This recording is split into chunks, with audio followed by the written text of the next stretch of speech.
Alright. You filming? Yes, that's what alright means. What's up, guys? So there are 2 days left until my first track day with the FRS. For you guys, that's going to be about a week until this video is posted for you guys to see the actual track day. But today's video is going to be a mod update on what I've done to this car to get it track ready for the first track day. Now, before I start, I do want to talk about how a lot of people say that you really shouldn't modify a car when you go to the first track day other than maybe like brake fluid and brake pads, because they think that you should get a feel for the car where it is and like learn how to handle the car stock. And I completely agree. I completely agree with that, and I think it's a very good method to learn how to race. But the thing is, this car was my first manual car, so I really wanted to get a hang of manual driving before I got to the track and blew up my clutch. That being said, I had some time, I had some money. We did some very light modifications to the car to help it handle better. None of the modifications really have to do with speed. All of it is just handling. So that way I can still learn how to drive a slow car fast before we make it a fast car and learn how to drive a fast car fast. That being said, let's get into the modifications that I've done to this car to make it ready for the track day this Sunday. On the back of the car, we have done pretty much nothing other than this tow hook just for safety purposes. But the next video that you guys are going to see is the last modification that we're going to be doing before the track day, which is a new exhaust, a catback exhaust from Arc Design. They hooked us up with a new exhaust before the track day, so we're able to install it before we go to the track day. So before the track day, we'll install that, and we will be running a new exhaust. So that's as far as the back. That's all there is. Come over here to the side. One of the biggest modifications that I think will help me on the track is going to be these new wheels and tires. So the wheels are Enkei RPF 1s. They're 17x9 with a 38 offset, I think. So they are definitely like a lot wider, and they can handle the 245 tires that are on them. So these are Potenza RE71Rs. They're pretty much the best tires that I could like find as far as ratings. On autocross forums, these are ones that were recommended the most. So I got these, and I'll tell you guys how they go. One thing that I'm going to do at the track is I'm going to play with the PSIs on these tires to see what PSI I can find is the best one. I think I'm going to start around 36, and every session I'm going to go down 1 PSI until about 32, see which one gets the best amount of grip, because those are the numbers that I was getting from the forums as far as what to do for these tires. Another set of modifications that we did, which are going to improve the handling a lot, is the coilovers and the lower control arms. So the coilovers are HKS Hypermax 4 SPs. They're very no compromise track coilovers, but also not terrible as far as price. So I think they were like a very good option for people who don't have a ton of money but still want to get much better track performance and handling.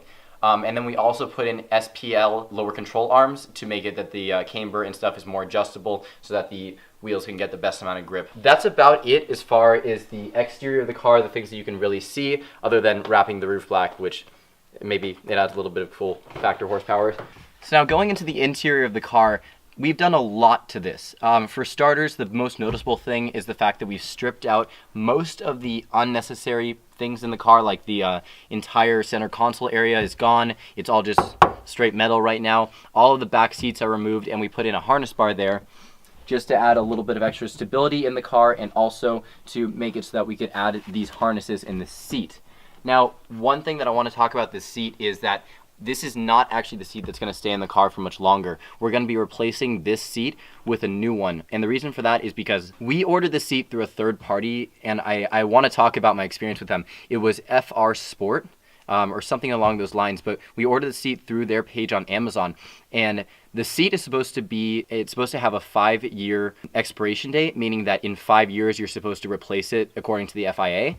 But this seat is good for 2 more years, which means that this seat is 3 years old, despite the fact that I paid full price for a new seat. So we're returning the seat after the first track day and getting a new one directly from Sparco, because I'm really not okay with paying full price for a 3-year-old seat. But this is going to be the seat that is in it for the track day. So the seat is a Sparco Rev, and it grips me super, super well.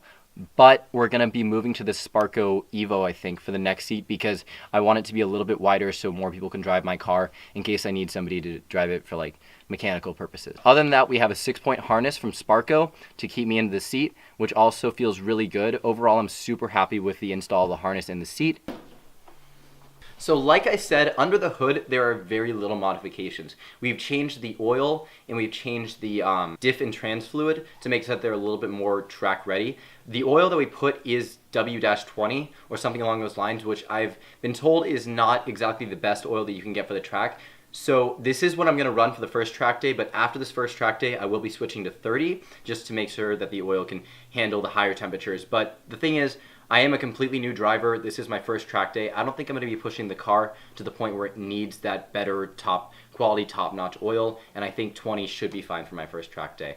Other than that, we have a K&N filter. You can see the coilovers in here, but that's pretty much it. The engine is completely stock. Other than we're going to be putting the catback exhaust in, which may free up like 2 to 3 horsepower, but that's about it. My goal is to learn how to drive a slow car fast and then potentially make it a fast car and learn how to drive that fast. One final modification that I forgot to mention, and I also have not put in any videos, even though it's going to make a huge difference, is all of the modifications that we've done to the brakes. Now, we have not done anything to the rotors or to the calipers, but what we have done is we've put new brake pads, lines, and fluid in the car to make sure that the brakes can handle this track day.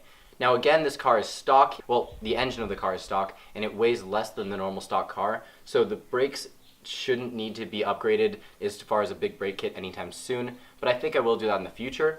So regarding the brake pads, I put Project Mu Club Racers across all of them. Those are full track pads, and they're really squeaky and loud, but it's like very race car, I like it. The next thing is that we did StopTech brake lines around the entire car, just to make sure that the feel and stuff is a lot better, and also the responsiveness of the brakes. And then finally, the most important thing that I think we did was we put Modal 660 brake fluid inside the car. I did all of that, but I didn't make a video for it because it was my first time changing brake fluid, and I didn't want to make a video where I said that I said how to do something wrong or I messed up something, because I don't want to risk your guys' safety by telling you guys how to change the brake fluid incorrectly. So I think in the future, now that I know how to change the brake fluid, I will make a video for how to do it, but I didn't want to do it for my first time for your guys' own safety. But that's about it for these modifications. So that's going to do it for the modifications that are on this car for the first track day. I'm sure that when the second track day comes around, we'll have a couple more modifications, hopefully headers or something along those lines to free up some more air in the engine. But until then, make sure you guys subscribe. The next video that you guys will see will be installing the new catback exhaust from Arc Design. But after that will be the video of my first track day, which is something that I've been looking forward to for years, honestly, ever since I've fallen in love with cars. So make sure you guys subscribe. Follow me on Instagram, Snapchat, and Twitter for live updates, and you guys will get to see and experience the first track day that I'll be ever able to go to with me. So thank you guys so much, and I'll see you guys next time.